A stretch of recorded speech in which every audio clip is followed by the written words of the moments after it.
Hello everyone, this is Vandana and I welcome you all in my YouTube channel. So हम एक series continue कर रहे थे जिसकी वीडियोस कुछ टाइम से नहीं आ रही थी, तो आज से वो सीरीज़ कंटिन्यू होगी जिसमें हम जोग्राफिक थॉट के जो रिवीजन नोट्स हैं जो मैंने खुद बनाए हैं कहीं ना कहीं PYQs से, कहीं ना कहीं नोट्स से, तो उसको हम आज से कंटिन्यू करेंगे। बेसिकली ये वीडियो जो नए बच्चे हैं जो आज वीडियो देख रहे हैं वो उनके लिए हेल्पफुल है कि जो ऑलरेडी इस चैप्टर को पढ़ चुके हैं। उनको अगर चाहिए कि हमें एक रिवीजन हो जाए या फिर हम कुछ ऐसी चीज़ें भूल रहे हैं जो हमें याद हो जाए या फिर जो ऐसा है कि जो आ सकता है एग्ज़ाम में, तो वो लोग इस वीडियो को ज़रूर अप्रोच कर सकते हैं। ठीक है, और आई होप आप लोग अपनी प्रिपरेशन को एक अच्छे एज में ले जा रहे होंगे क्योंकि एग्ज़ाम देखो बहुत पास में है।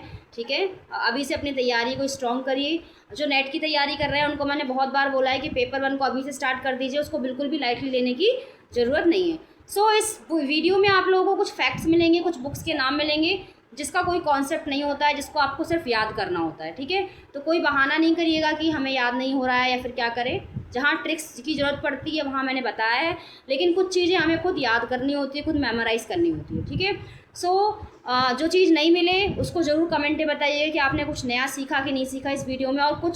और जो मैं होमवर्क कुछ क्वेश्चंस बोलती हूँ बीच बीच में, किसका आंसर मुझे कमेंट में बताइएगा, उसको भी ज़रूर अप्रोच कीजिएगा। Let's start this video. Let's start. ठीक है, तो देखो सबसे पहले जैसे मैंने लास्ट में आप लोगों को कवर करा ही दिया था कुछ, अब जो बचा हुआ पोर्शन है उसको हम स्टार्ट कर रहे हैं कवर करना। ठीक है, तो देखो एक क्वेश्चन पूछा था NTA ने कि इसमें 4 बुक्स के या फिर 4 पब्लिकेशंस के नाम लिखे थे। ठीक है, इस तरीके से, एक सेकेंड, 4 पब्लिकेशन के नाम लिखे थे जिसमें पहला था क्रिटिक ऑफ प्योर रीजन जो इमैनुअल कांत के द्वारा लिखी गई थी, इसका ईयर याद रखना 1781।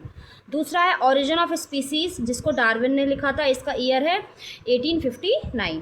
तीसरा है द नेचर ऑफ जोग्राफी, इसको लिखा था हर्टशोन ने, और कब लिखा था 1939 में। तो आप लोगों को इसका सीक्वेंस याद रखना है क्योंकि एक बार सीक्वेंस पूछ लिया था कि कौन सा पहले आया है और कौन सा बाद में आया है। ठीक है, फिर उसके बाद है एक्सेप्शनलिज्म इन जोग्राफी, पहले की वीडियो में एक्सेप्शनलिज्म बता चुकी हूँ, ये शेफर का एक पेपर था। ठीक है, ये किसके अगेंस्ट उन्होंने निकाला था, हार्टशोन के अगेंस्ट। ठीक है, मतलब हार्टशोन की थ्योरी के against.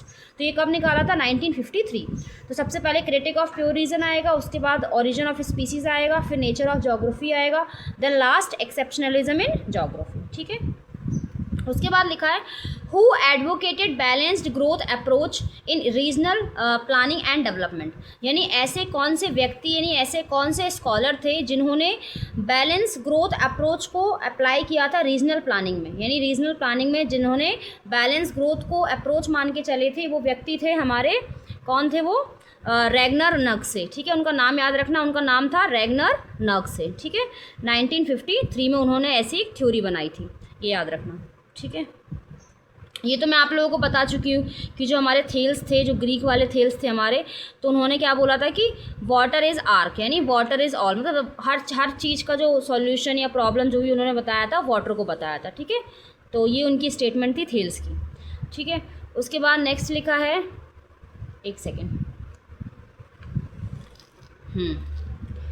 Accused of G out of geography. अब देखो जोग्राफी की स्पेलिंग में जी जो वर्ड है उसको निकाल के बाहर जो करा था वो व्यक्ति थे, उनका नाम था हार्टशोन। ठीक है, हार्टशोन वही है एरियल डिफरेंशिएशन वाले जिनका पेपर जो जिनके अगेंस्ट, जिनकी थ्योरी के अगेंस्ट शेफर ने एक्सेप्शनलिज्म पेपर पब्लिश किया था, और इनके पीछे हम बुक पढ़ चुके हैं, उस बुक का नाम क्या था, द नेचर ऑफ जोग्राफी। ठीक है, अच्छा एरियल डिफरेंशिएशन का मतलब क्या होता है, एरियल डिफरेंशिएशन का मतलब होता है यूनिकनेस, है ना, किसी चीज़ की यूनिकनेस को फाइंड करना। ठीक है, इसमें हम जैसे, लेकिन जो शेफर थे वो क्या चाहते थे, वो चाहते थे कि जनरलाइजेशन हो, हम यूनिक चीज़ को ना समझ के जनरल तरीके से स्टडी करें। लेकिन हार्टशोन की जो थ्योरी थी वो एरियल डिफरेंशिएशन थी और वो यूनिकनेस को ज़्यादा प्रमोट करती थी। ठीक है, उसके बाद ये वाला इंपॉर्टेंट पॉइंट है, ये याद रखना, rectangular coordinate cartographic given by, जो रेक्टेंगुलर कोऑर्डिनेट में जो कार्टोग्राफी दी गई थी वो स्कॉलर थे हमारे चाइनीज़ स्कॉलर। ये याद रखना कि ऐसे कौन से स्कॉलर थे जिन्होंने रेक्टेंगुलर कोऑर्डिनेट पर अपनी कार्टोग्राफी मैपिंग वगैरह बताई थी, वो चाइनीज़ स्कॉलर थे। ठीक है, नाम याद करने की जरूरत नहीं है, बस इतना याद रखो, चाइनीज़ स्कॉलर थे। ठीक है, उसके बाद देखो एक और पॉइंट है important, Chinese recognize Africa map as southward southward point other as eastward pointing. यानी जो चाइनीज़ जोग्राफर थे उन्होंने अफ्रीका के मैप को कैसे बताया था, साउथवर्ड पॉइंट बताया था अदर देन ईस्टवर्ड पॉइंटिंग। मतलब उस टाइम पे एक थ्योरी चलती थी कि अफ्रीका का जो मैप है वो एक्चुअली किस तरीके से होना चाहिए, तो उस पर जो अपनी जो एक्सप्लेनेशन थी वो चाइनीज़ जोग्राफर ने दी थी, जिनका नाम है फी चुई हांग। ठीक है, हांग हैंग करके याद कर लेना, फी हांग करके याद कर लेना, फी चुई हांग करके। ठीक है, ये इनका नाम था जिन्होंने अफ्रीका के मैप को साउथवर्ड पॉइंटिंग शो किया था। ठीक है, आई होप आप लोगों का ये ख़त्म हो गया, ये समझ में आ गया होगा। अब मैं कुछ इंपॉर्टेंट बुक्स के बारे में बात कर लेती हूँ जो पेपर में ज़्यादातर पूछी जाती है और उसको मतलब कहीं ना कहीं वो किसी न किसी एग्ज़ाम में मतलब दिखी जाती है मिलने को, तो इसको एज इट इज़ याद कर लेना, इसमें समझने का कुछ नहीं है, बस एक बार देख लेते हैं। सो अब बुक से स्टार्ट करते हैं। ठीक है, इंपॉर्टेंट बुक्स जो हमारे थॉट वाले चैप्टर से रिलेटेड है। तो पहली बुक का नाम है जोग्राफी एंड जोग्राफर। ये किताब है जिसको जॉनस्टन ने लिखा है और ये पेपर में पूछा जा चुका है। तो देखो ऐसी इनमें कोई बुक नहीं है जितनी लिखी है वो कहीं ना कहीं ऐसी कोई बुक नहीं है जो एग्जाम में ना पूछी हो। तो आप लोग ये सब एकदम लिख लेना, नहीं याद हो रही है तो उसको याद कर लेना, याद है तो अच्छी बात है, रिवीजन हो जाएगा, है ना। तो जोग्राफी एंड जोग्राफर लिखी है जॉनस्टन ने। ठीक है, रेडिकल जोग्राफी के एक तरीके से प्रोपाउंडर कह सकते हैं कि उनको खोज वगैरह उसको आगे किसने प्रमोट किया, वो थे आर पीट, या फिर इनकी बुक का नाम भी है रेडिकल जोग्राफी। जो किताब है वो किसने लिखी है, आर पीट। आर पीट का मतलब होता है रिचर्ड पीट। रिचर्ड पीट नाम के व्यक्ति थे, उनकी किताब थी रेडिकल जोग्राफी। ठीक है, उसके बाद a geographical introduction to history. A geographical introduction to history जो किताब लिखी थी वो लिखी थी लूसियन फैब्रे। लूसियन फैब्रे वही व्यक्ति हैं जिन्होंने पॉसिबिलिज्म टर्म को कॉइन किया था। अगर मैं सही हूँ तो बताइएगा कि पॉसिबिलिज्म के वो कौन से प्रोपाउंडर थे जिन्होंने पॉसिबिलिज्म को बहुत ही ज़्यादा स्प्रेड कर दिया था पूरे वर्ल्ड में। ठीक है, और ये किस कंट्री से बिलोंग करते हैं लूसियन फैब्रे, ये मुझे कमेंट में ज़रूर लिख के दीजिएगा। ठीक है, आप लोग कमेंट करते हो तो बहुत अच्छी आदत है ये, कमेंट करना चाहिए। इससे क्या है, हमारी मेमोरी अब खुद की मेमोरी में चला जाता है कि हाँ हमने ऐसा कुछ हमने पहले कभी याद किया था। ठीक है, रेडिकल जोग्राफी रेशियल जोग्राफी जो बुक है वो लिखी थी ग्रिफिथ टेलर ने। अच्छा, ग्रिफिथ टेलर ने एक थ्योरी दी थी, अगर वो थ्योरी याद हो तो उसको जरूर कमेंट में लिखना। फादर ऑफ जियोडेसी, भूगणित, जियोडेसी को हम भूगणित बोलते हैं, वो है एरिस्टोथेनीस। ठीक है, ये याद रखना, इनको फादर ऑफ जोग्राफी भी कहते हैं। और इन्होंने अलेक्जेंड्रिया नाम की जो यूनिवर्सिटी थी, जो डिपार्टमेंट था, उसके हेड भी रह चुके हैं ये। वेरेनियस ने किताब लिखी थी, इसका नाम है जियोग्राफी जर्नलिस्ट। इसका ईयर याद रखना 1650। इन्होंने बेसिकली जनरल और स्पेशल ज्योग्राफी में डिफरेंस बताया था। ठीक है, ये इतना अभी मत याद करो, बस इतना याद रखो, ज्योग्राफी या जर्नलिस्ट नाम की जो किताब थी वो वेरेनियस महोदय ने 1650 में लिखी थी। ठीक है, next book is Britain and British she. ये बुक लिखी थी हमारे मैकाइंडर ने। अच्छा, मैकाइंडर की थ्योरी का क्या नाम है और वो थ्योरी किस ईयर में पब्लिश करी थी, ये जरूर मुझे लिख के भेजना। ठीक है, उसके बाद फादर ऑफ मॉडर्न ज्योग्राफी, ये याद रखना, हमबोल्ट को भी कहते हैं। ठीक है, फादर ऑफ फिजिकल ज्योग्राफी भी इन्हें ज़्यादातर बोला जाता है, लेकिन फादर ऑफ मॉडर्न ज्योग्राफी कभी पूछें तो वो क्या नाम देंगे उनका, हमबोल्ट। ठीक है, देखो ये बुक का नाम नहीं है, लेकिन ये कुछ ऐसे फैक्ट भी मैंने बीच में ऐड कर दिए हैं जो याद करने होते हैं। ठीक है, जैसे father of modern human geography पूछ लिया, जैसे फादर ऑफ मॉडर्न ज्योग्राफी तो हमबोल्ट है, लेकिन father of modern human geography पूछ लिया तो क्या बोलेंगे, फ्रेडरिक रेडजेल। क्या बोलेंगे, फ्रेडरिक रेडजेल। ठीक है, याद रखना, एक सेकेंड। ठीक है, उसके बाद there is no necessity but everywhere possibility. यहाँ पे कोई नेसेसिटी नहीं है लेकिन एवरीवेयर पॉसिबिलिटी है, ये एक स्टेटमेंट है और ये स्टेटमेंट देने वाले व्यक्ति का नाम है लूसियन फैब्रे। मैंने शॉर्ट में लिखा है लूसियन फैब्रे। ठीक है, लूसियन फैब्रे वही वाले व्यक्ति हैं जिन्होंने ऊपर एक स्टेटमेंट दी थी, एक किताब लिखी थी अ ज्योग्राफी इंट्रोडक्शन टू हिस्ट्री। ठीक है, ज्योग्राफिकल इंट्रोडक्शन टू हिस्ट्री, याद रखना। उसके बाद ज्योग्राफी ऑफ पुराण, ये मैंने पहले भी कवर किया था, SM अली के द्वारा लिखी गई किताब है ये। ऑस्ट्रेलिया को हम कौन से द्वीप के नाम से जानते हैं, शक्द्वीप, ये हम पढ़ चुके हैं।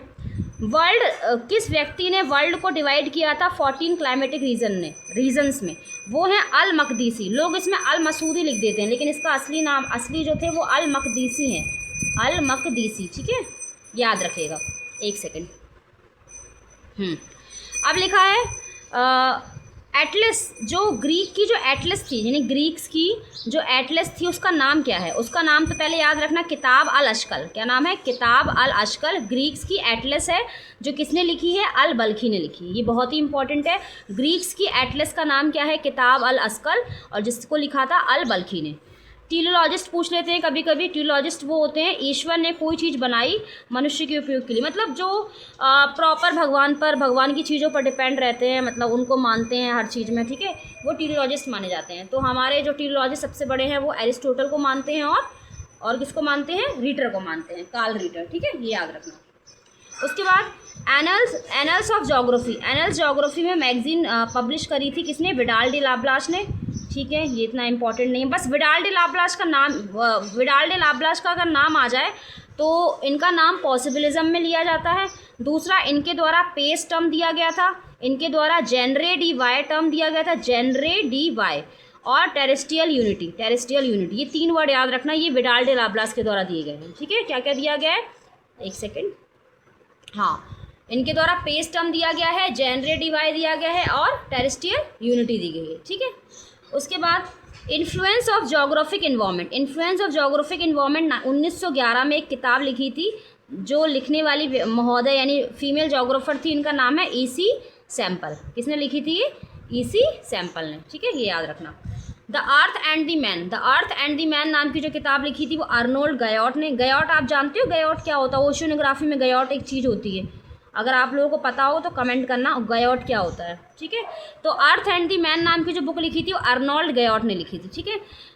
फिर उसके बाद ये क्वेश्चन लिखा था कि पॉसिबिलिज्म को प्रमोट करने वाले कुछ व्यक्तियों के नाम लिखे थे, उसमें से टिक करना था। तो देखो, लूसियन फेब्रे को तो सब जानते हैं कि पॉसिबिलिज्म के प्रोपाउंडर हैं, लेकिन डिमेंजियन और ब्लैंकार्ड, ये याद रखना, डिमेंजियन और ब्लैंकार्ड भी ऐसे व्यक्ति हैं जो पॉसिबिलिज्म को प्रमोट करते हैं। अब आप लोगों का एक होमवर्क है कि डिमेंजिया और ब्लैंकार्ड की स्पेलिंग में चेक बता देती हूँ, BLAN है शायद, CHARD, इन दोनों की आप लोगों को कंट्री बतानी है कि ये लोग किस कंट्री से बिलोंग करते हैं, ठीक है। टाइम एंड स्पेस जोग्राफी लिखने वाले व्यक्ति जो थे वो थे हैगरस्टैंड, ठीक है, ये याद रखना। लेकिन टाइम स्पेस कंप्रेशन जो थ्योरी दी थी वो किसने दी थी, डेविड हार्वे ने दी थी। किसने दी थी, डेविड हार्वे ने, ये याद रखना। उसके बाद लैंडर शाफ्ट कुंडे, ये एक टर्म है, जर्मन टर्म है, जिसको दिया किसने था, ऑटो श्लूटर ने। इसमें लोग कार्ल्स उनका नाम भी लिख देते हैं, कार्ल्स, एग्जैक्ट मुझे याद नहीं आ रहा, मैं बताऊंगी। लेकिन ये अगर लैंडर शाफ्ट कुंडे अगर कोई लिखे ना तो आपको उसमें याद रखना है ऑटो श्लूटर का नाम याद रखना है, ठीक है। उन्होंने एक टर्म दिया था, लैंड शाफ्ट कुंडे, ठीक है। मेजर वर्क ऑन चाइना की जो लियोसिस है यानी जो सॉइल है उस पर जो मेजर काम किया था वो किसने किया था, रिच थॉफेन ने। और रिच थॉफेन किस कंट्री से बिलोंग करते हैं ये आप लोगों को मुझे बताना। देखो, कुछ काम खुद से करा करो, उससे क्या होता है, एक बार सर्च करोगे ना तो कोई भी नई चीज़ पढ़ोगे तो आदत बन जाएगी सर्च करने की।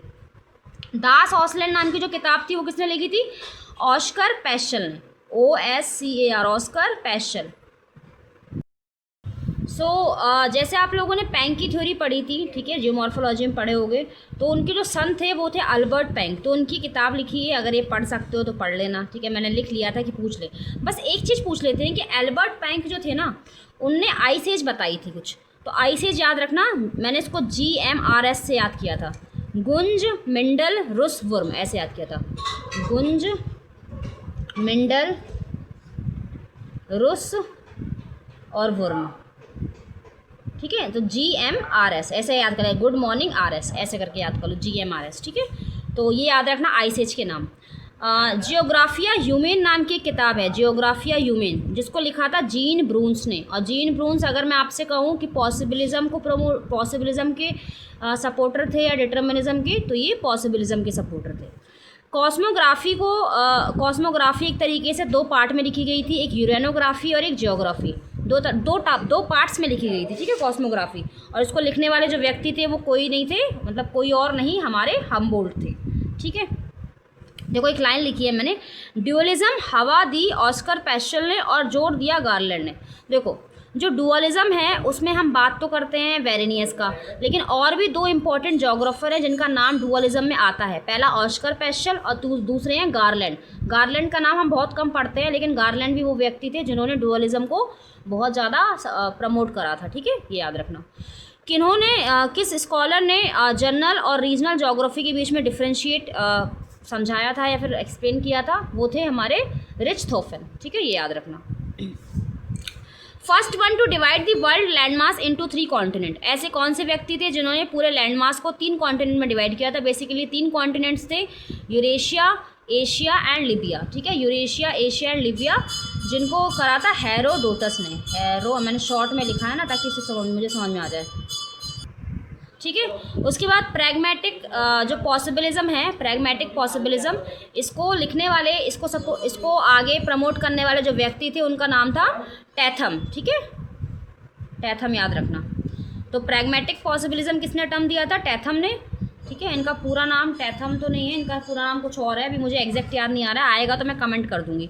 ठीक है, प्रैग्मेटिक पॉसिबिलिज्म दिया था टैथम ने। ठीक है, और ये जो कॉन्सेप्ट था उसको आगे प्रमोट करने वाले व्यक्ति जो थे वो कौन थे? Griffith Taylor. ठीक है, इस कॉन्सेप्ट को दूसरा नाम दिया था नियो डिटर्मिनिज्म। इस कॉन्सेप्ट का दूसरा नाम क्या दिया गया था? नियो डिटर्मिनिज्म, या फिर stop and go determinism. Stop and go determinism, इसको रुको और जाओ करके बोलते हैं। ठीक है, ये बहुत इंपॉर्टेंट किताब है और बहुत बार पूछी गई है। मॉडर्न जोग्राफिक थॉट लिखने वाले व्यक्ति का नाम था रिचर्ड पीट। रिचर्ड पीट वही व्यक्ति हैं जिन्होंने रेडिकल जोग्राफी नाम की किताब भी लिखी थी। ठीक है, फेमिनिस्ट सिटी नाम की एक बुक लिखी थी जिनका नाम था कर्ण नाम के स्कॉलर थे जिन्होंने फेमिनिस्ट सिटी नाम की एक बुक लिखी थी। ठीक है, उसके बाद सोशल डार्विनिज्म की बुक किसने लिखी थी? फ्रेडरिक रेडजेल ने लिखी थी हमारे। ठीक है, और ब्रून्स जो हैं हमारे, जो जीन ब्रून्स है ना, जीन ब्रून्स पॉसिबिलिज्म वाले, उन्होंने 2 बेसिकली थ्योरी दी थी। एक था थ्योरी ऑफ इंटरेक्शन, ये पूछ सकते हैं कभी, और दूसरा दिया था थ्योरी ऑफ एक्टिविटी। यानी उन्होंने अपनी बुक में यानी पब्लिकेशन में दो थ्योरी को ऐड किया था। पहली थ्योरी थी थ्योरी ऑफ इंटरेक्शन, दूसरी थी थ्योरी ऑफ एक्टिविटी। स्कॉलर का नाम याद रखना, जीन ब्रून्स। ठीक है, उसके बाद यूनिटी इन डाइवर्सिटी जो दिया था वो दिया था, अच्छा तो एक तो टेरेस्ट्रियल यूनिटी थी। ठीक है, टेरेस्ट्रियल यूनिटी आप लोगों को याद होगा, टेरेस्ट्रियल यूनिटी किसने दी थी? विडाल डे लाब्लाश ने दी थी। और यूनिटी इन डाइवर्सिटी दी है कार्ल रिटर ने, याद रखना, कार्ल रिटर ने। और जोग्राफिया की नाम की किताब है जिसको 8 वॉल्यूम में, देखो एक तो 17 वॉल्यूम में दी थी स्ट्रैबो ने, लेकिन 8 वॉल्यूम में जिसने दी है उनका नाम है टॉलमी। ठीक है, और 17 वॉल्यूम में किसने दी है? स्ट्रैबो ने। ठीक है, ये याद रखना। चलो थोड़ा सा और बचा है, इसको और हम कंप्लीट कर लेते हैं। ठीक है, देखो सबसे पहले ये मैंने लिखा है कुछ, सबसे पहले क्या आया था? डिटर्मिनिज्म आया था, उसके बाद क्वांटिटेटिव रिवॉल्यूशन, फिर बिहेवियरलिज्म, फिर फेमिनिज्म। कुछ ईयर वाइज देख लेना, एक आइडिया होना चाहिए सीक्वेंस का। ठीक है, ठीक है, इतना इंपॉर्टेंट। हाँ, ये पूछ सकते हैं पहले सोशोलॉजिस्ट कौन थे हमारे? इब्न खालदून को पहला सोशोलॉजिस्ट कहते हैं, और इनकी जो किताब थी वो बहुत इंपॉर्टेंट थी, मुकद्दिमा नाम की इनकी किताब थी। ठीक है, और कल्चरल हर्थ, अच्छा कार्ल सावर, एक बार मैंने आप लोगों को बताया था लैंडशाफ्ट कुंडे करके बताया था टर्म, वो टर्म दिया था ऑटो श्लूटर ने, तो कुछ बच्चे उसको कार्ल सावर भी लिखते थे, तो ये याद रखना। कार्ल सावर उन्होंने भी एक वर्ड दिया है जिसका नाम है कल्चरल हर्थ। ठीक है, कल्चरल हर्थ से रिलेटेड एक वर्ड दिया। हर्थ का मतलब होता है एक ऐसी एरिया जहाँ से सारे के सारे रिलीजन उभर रहे हैं, यानी निकल रहे हैं बाहर को। ठीक है, फैल रहे हैं, उसको हर्थ कहते हैं, यानी एक तरीके से मदर ऑफ ऑल कह सकते हैं इसको। ठीक है, हर चीज़ का यहाँ पे क्या है, पूरा गोडाउन है और यहाँ से चीज़ें बाहर निकल रही हैं, तो उसको हम हर्थ कह सकते हैं। कार्ल सावर बेसिकली अमेरिका के थे और ये किस स्कूल से बिलोंग करते थे? बहुत बार पूछ चुके हैं, ये बर्कले स्कूल से बिलोंग करते हैं। ठीक है, यानी वहाँ की फ़िलॉसफी को मानते हैं। अर्बन इकोलॉजी की हम बात करें तो अर्बन इकोलॉजी में हम ज़्यादातर शिकागो स्कूल को पढ़ते हैं, जिसमें हम बैरोज़ का नाम पढ़ते हैं, बर्गीज का नाम पढ़ते हैं। ठीक है, और ये बहुत सारे स्कॉलर हैं जिन्होंने अलग अलग अपनी वो दी है, हैरिस का नाम पढ़ते हैं, उलमैन का नाम पढ़ते हैं। ठीक है, सब शिकागो स्कूल के हैं। अब ये लाइन है एक जो इसको थोड़ा देख लेते हैं। Nature does not drive a man along a particular road but it offer a number of opportunity from among which man is free to select. जो नेचर है वो मैन को कोई पर्टिकुलर रोड नहीं देता बल्कि अपॉर्चुनिटी देता है, जिससे मैन क्या है कोई भी रोड या फिर कोई भी चीज़ को सेलेक्ट कर सके। यानी नेचर आपको एक डायरेक्शन नहीं देगा, वो आपको अपॉर्चुनिटी देगा, लेकिन ये मैन पे डिपेंड करता है कि मैन उसको सेलेक्ट कैसे करता है। ऐसे हमारी पढ़ाई में भी होता है ना, हमें डायरेक्शंस तो बहुत मिलती है लेकिन वो हम पे डिपेंड करता है कि हम किस डायरेक्शन पर जाना चाहते हैं। तो ये होती है पॉसिबिलिस्टिक अप्रोच। ठीक है, ये कौन सी अप्रोच होती है? पॉसिबिलिस्टिक अप्रोच। ठीक है, प्लेस, वर्क और फोक। एक होता है प्लेस, अच्छा नीचे लिखा ही है, प्लेस वर्क फैमिली होता है, प्लेस वर्क फॉक होता है। अच्छा देखो इसको याद मैंने कैसे किया है। फॉक यानी, अच्छा फॉक सुना है ना, फॉक डांस होते हैं, तो फॉक डांस में एक डांस होता है गिद्दा, पंजाब में गिद्दा वगैरह करते हैं। तो जब भी फॉक आ जाए, देखो प्लेस वर्क तो दोनों में आ रहा है, तो जब भी फॉक आ जाए तो फॉक में याद रखना है गिद्दा, तो गिद्दे से गैडीज, ठीक है। पैट्रिक गैडीज ने कौन सी किताब लिखी थी, प्लेस वर्क और फॉक। अब आता है प्लेस वर्क फैमिली, अब इसको भी याद कर लो। फैमिली, जब हम फैमिली के साथ रहते हैं तो हम कैसे क्या करते हैं, बहुत खुश रहते हैं, खेलते हैं, कूदते हैं। तो फैमिली जब भी आ जाए तो ले प्ले का नाम याद रखना, ठीक है। और जब भी प्लेस वर्क और फॉक याद आ जाए तो पैट्रिक गैडीज, और प्लेस वर्क फैमिली आ जाए तो ले प्ले, ठीक है, याद रखना। उसके बाद अर्धकुंडे नाम की जो बुक थी वो लिखी थी कार्ल रीटर ने, याद रखना, 19 वॉल्यूम में लिखी गई है ये। लोकेशनल एनालिसिस इन ज्योग्राफी, इनकी ये किताब लिखी थी पीटर हैगेट ने। किसने लिखी थी, पीटर हैगेट ने, ठीक है। 100 ईयर्स इन ज्योग्राफी, ये भी किताब है बहुत इंपॉर्टेंट, बहुत बार पूछ चुकी है नेट में, ये लिखी थी TW फ्रीमैन ने। तो देखो आज की वीडियो मैं यहीं स्टॉप करती हूँ। आई होप आप लोग इस पूरी वीडियो को अच्छे से देखोगे। जो आपको नया लगा हो उसको कमेंट में ज़रूर बताना कि आपने क्या नया सीखा। बाकी आप लोग PYQs पढ़ना स्टार्ट कर दो। इट्स मतलब मैं आपको एडवाइस ही दे सकती हूँ, ठीक है, कि आप लोग PYQs वगैरह सब स्टार्ट कर दो पढ़ना, और ज़्यादा से ज़्यादा क्वेश्चन प्रैक्टिस करो इस टाइम पे। और पेपर 1 को बिल्कुल मिस मत करो, पेपर 1 स्टार्ट कर दो अभी से, फिर बाद में पैनिकनेस बढ़ेगी, इसलिए अभी से शुरू कर दो। So thank you so much, I hope you enjoy this video. So thank you.